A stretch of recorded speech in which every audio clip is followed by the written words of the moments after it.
जय श्री कृष्णा। राधे राधे भक्त जैनों। आज आप सभी सुनेंगे एक ऐसी गाथा है नाग पंचमी की कि आप लोग का सुनकर दिल दहल जाएगा। एक परिवार और एक नाग देवता की कहानी है। ये नाग पंचमी का कहानी है। एक गांव में एक परिवार रहता था। उस परिवार में छोटे छोटे कई बच्चे थे और उनकी माता पिता था। उस गांव के सारे नगर वासियों नाग देवता का वो पूजा करता था नाग पंचमी का दिन। लेकिन उस परिवार का कुछ सोच आलदा था कि मैं क्यों जाऊं काल को पूजा करने। काल तो काल होता है, वो किसी को सामने देखकर वो छोड़ता है, वो दंशन कर लेता है। तो उस काल को मैं क्यों पूजा करूं, क्यों दूध केला खोई खिलाऊं। उस परिवार ने ऐसा ही सोचता था। वो नाग देवता को कभी भगवान नहीं मानता था। वो सभी देवी देवता का पूजा करता था। वो जग भी करता था, स्नान भी करता था, दान पुण्य भी करता था, लेकिन नाग देवता को नहीं मानता था। ऐसे करते करते कुछ दिन बीत गया। उस परिवार का बच्चा लोग भी बड़ा हो गया। जब फिर सावन महीना आया, उस दिन नाग पंचमी था। सभी गांव वासियों वो नाग पंचमी का पूजा का वो तैयारी कर रहे थे। उस परिवार ने देख रहा था कि ये सारे गांव वासियों एक काल का पूजा के लिए इतना कुछ तैयारी कर रहा है।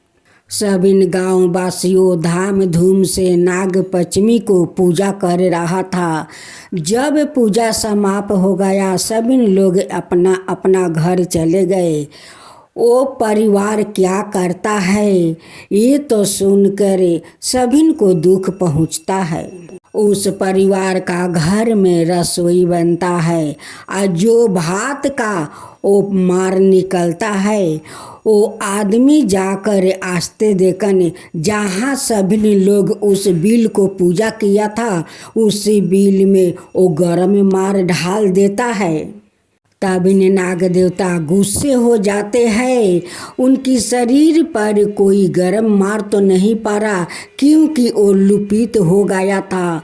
वो गुस्से के कारण वो बाहर होता है और उनकी सारे परिवार को वो निगल जाते हैं और निगल कर जाकर उस जंगल में बैठ जाता है।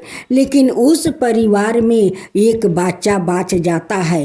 वो सब कुछ देखता है कि नाग उस बिल से निकलकर कैसे मेरा परिवार को निगल गया। उस लड़के ने अपना जान बचाकर अपना वो नाना नानी का घर पहुंच जाता है और सारा बात बताता है कि क्या हुआ है मेरे परिवार को। कहता है अपना नाना नानी से कि आज नाग पंचमी था, सभी लोग पूजा करके अपना अपना घर लौट गया। जो सांप का भाषा का वो लोग पूजा किया था, उसी भाषा का ऊपर पिताजी गरम मार ढाल दिया। उसी बिल से एक बहुत भारी एक सांप निकला और सभी परिवार को निगल गया। और मैं तो दूरे था, देखकर मैं भाग भाग कर यहाँ पहुँच आया हूँ। मैं भी नहीं भागता तो नानी मुझे भी वो सांप निगल जाता।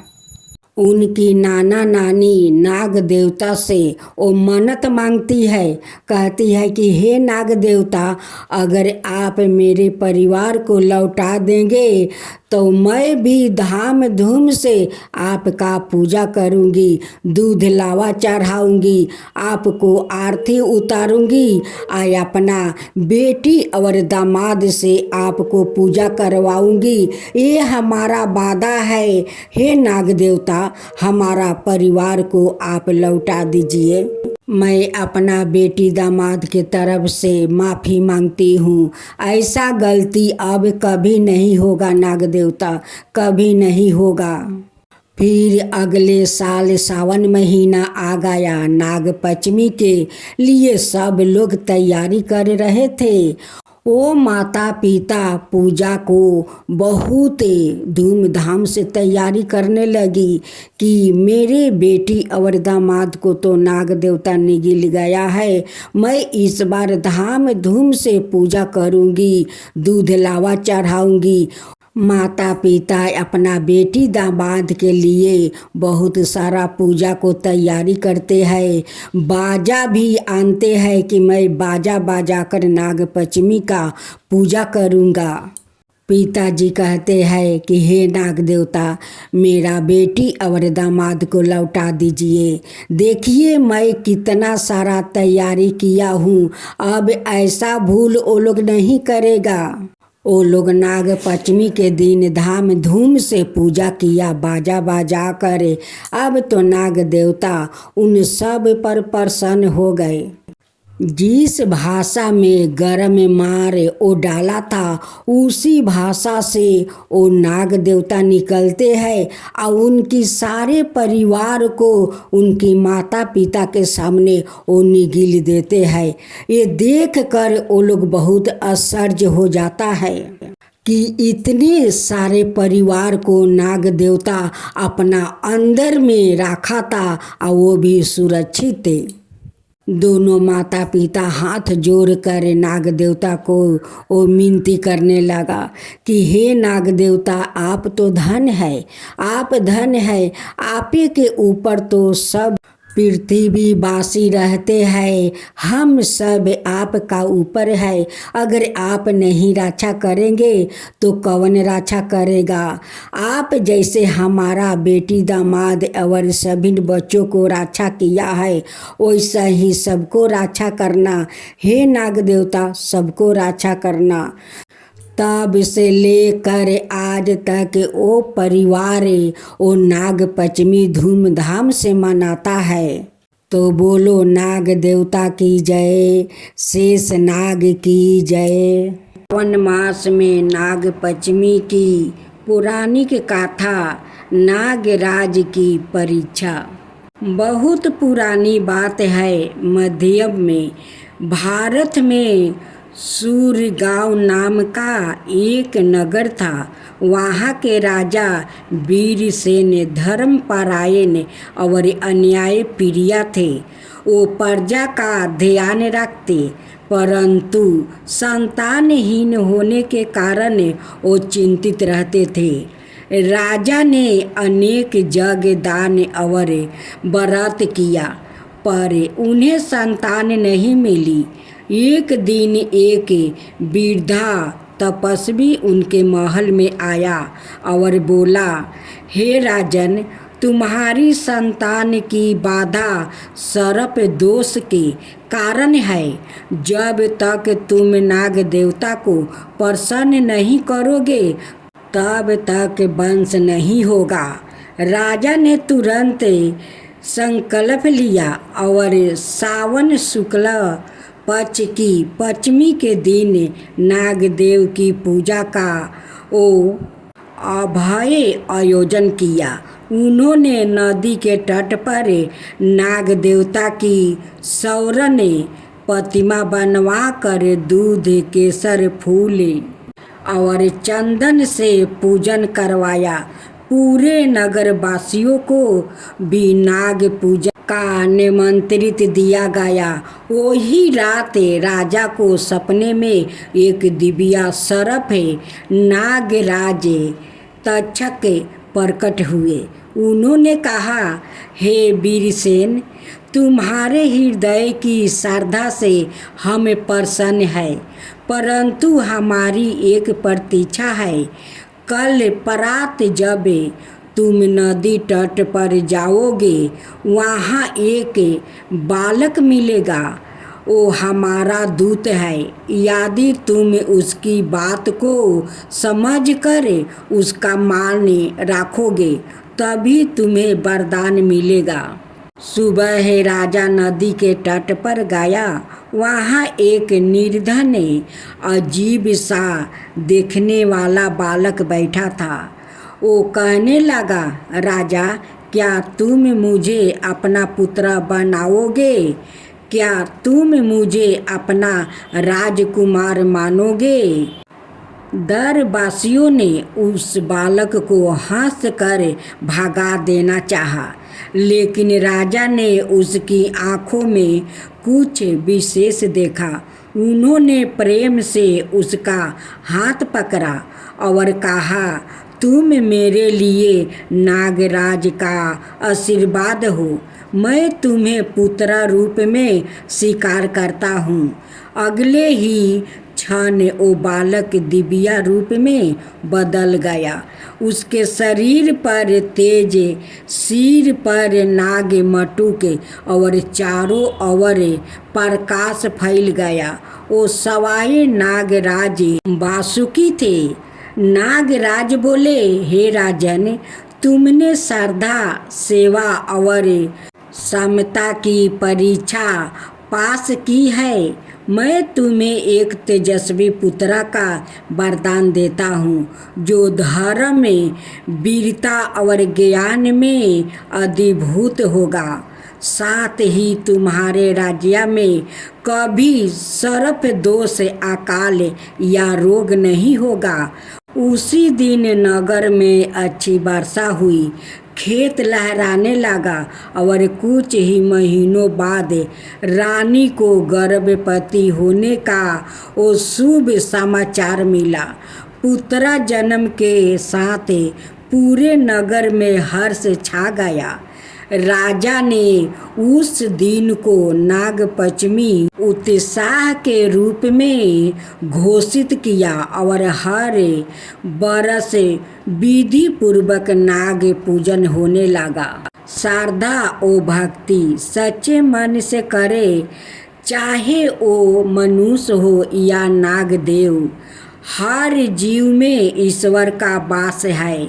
हमें सभी जीवों का आदर करना चाहिए। धैर्य और परीक्षा से ही फल मिलता है। केवल बाहरी पूजा नहीं, आंतरिक सम्मान जरूरी है।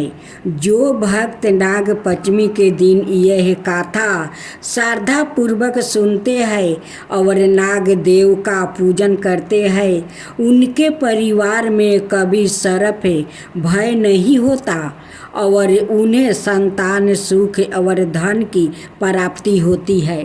कृष्णा राधे राधे। भक्त जैनो, आज आप सभी श्रवण करेंगे नाग पंचमी की सुंदर पौराणिक गाथा। प्राचीन समय की बात है। एक गांव में एक किसान अपने परिवार के साथ रहता था। वो बड़ा ही धार्मिक और सच्चा इंसान था। परंतु उसके खेत में नागों का एक पुराना बिल था, जिसे वो अनजाने में हल चलाते समय वो नष्ट कर बैठा। बिल टूटते ही उसमें रहने वाले नाग मारे गए। केवल एक छोटा नाग बचा, जो उस समय बिल के बाहर था। छोटा नाग अपने माता पिता और भाइयों की मृत्यु का कारण जानकर बहुत क्रोध हुआ। उसने बदला लेने का निश्चय किया। रात को वो किसान के घर पहुंच गया और उसके दोनों बेटों को डांस लिया। जब सुबह किसान ने यह देखा तो वो बहुत दुखी हुआ और रोने लगा। उसी रात नाग फिर आया, परंतु किसान की बहू ने उसे देखा। बहू बहुत साहसी और ज्ञानी थी। उसने नाग को प्रणाम किया और उससे विनती की, हे नाग देवता, कृपया मुझे क्षमा करें। मेरे ससुर से अनजाने में गलती हुआ है। अगर आपके परिवार के लिए कुछ कर सकूं तो कहिए। नाग का हृदय पिघल गया। उसने कहा, तुम्हारा प्रेम श्रद्धा और विनम्रता देखकर मैं प्रसन्न हूँ। मैं तुम्हारे देवरों को जीवन दान देता हूँ। यह कहकर नाग ने दोनों बेटों को जीवन दान दिया और वापस अपने स्थान पर लौट गया। इस घटना के बाद से यह परंपरा चली आई कि सावन मास की शुक्ला पक्ष की पंचमी को नागों की पूजा की जाती है। इस दिन नागों दूध, लड्डू, फल और कुसा में नागों को पूजते हैं।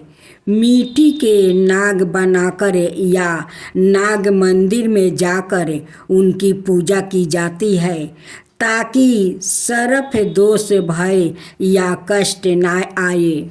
यह पर्व हमें सिखाता है कि प्रकृति, पशु और जीवों के प्रति आदर भाव रखना चाहिए क्योंकि उनमें भी परमात्मा का वास है। नाग पंचमी की गाथा यही पर समाप्त होती है। जो भक्त श्रद्धा से इस गाथा को सुनते हैं और नाग देव की पूजा करते हैं, उनके परिवार में कभी सर्प भय नहीं होता और सुख शांति बनी रहती है। तो बोलो नाग देवता की जय, नाग देवता की जय। नाग पंचमी की एक नई सुंदर और प्रेरणादायक कहानी। बहुत समय पहले की बात है। हिमालय की एक छोटी सी बस्ती थी। नाम था शिवपुर। वहाँ एक गरीब ब्राह्मण अपने परिवार सहित रहता था। उसकी बेटी का नाम था नंदिता। बहुत ही सुंदर, धार्मिक और बुद्धिमती थी। नंदिता रोज सुबह उठकर नदी से पानी भरती, तुलसी को जल देती और गांव के पीपल के पेड़ के पास पानी नाग देवता की छोटी सी प्रतिमा को दूध चढ़ाया करती। वो सच्चे मन से प्रार्थना करती थी, हे नागदेव, जैसे आप पृथ्वी के गर्भ में सब कुछ संभालते हैं, वैसा ही हमारे जीवन में भी रक्षा करना। एक दिन गांव में भयंकर सूखा पड़ा। खेत सूख गया, कुएं खाली हो गया। लोग परेशान हो उठे। गांव के पंडितों ने बताया कि गांव के पास की पुरानी गुफा में शेष नाग वास करते हैं और वो रूठ हो गए हैं। उन्हें प्रसन्न करना होगा। गांव के लोग डर गया। कोई गुफा में जाने को तैयार नहीं था, लेकिन नंदिता ने साहस किया। उसने व्रत रखा, नाग पंचमी का उपवास किया और दूध, फूल और दीपक लेकर गुफा में चली गई। गुफा में प्रवेश करते ही अद्भुत प्रकाश फैला। वहाँ 7 फन वाला एक तेजस्वी शेष नाग प्रकट हुआ। वो बोले, बेटी, तेरी श्रद्धा और साहस ने मुझे प्रसन्न किया है। तू डरती नहीं, प्रेम करती है, इसलिए मैं तुझे वरदान देता हूँ कि तेरे गांव में फिर कभी अकाल नहीं पड़ेगा। गांव में वर्षा हुई, जल से तालाब भर गया और खेतों में हरियाली लौट आई। लोगों नंदिता को पूजने लगे, लेकिन उसने सब शेष नाग देवता को दिया। उसी दिन से शिवपुर गांव में नाग पंचमी का पर्व बड़े धूमधाम से मनाया जाने लगा। इस कहानी से हमें यही सीख मिलती है कि सच्ची श्रद्धा, साहस और सेवा से कोई भी देवता प्रसन्न हो सकते हैं। नाग पंचमी केवल पूजन का दिन नहीं, बल्कि धरती के संतुलन और जीवों जंतुओं के सम्मान का पर्व भी है।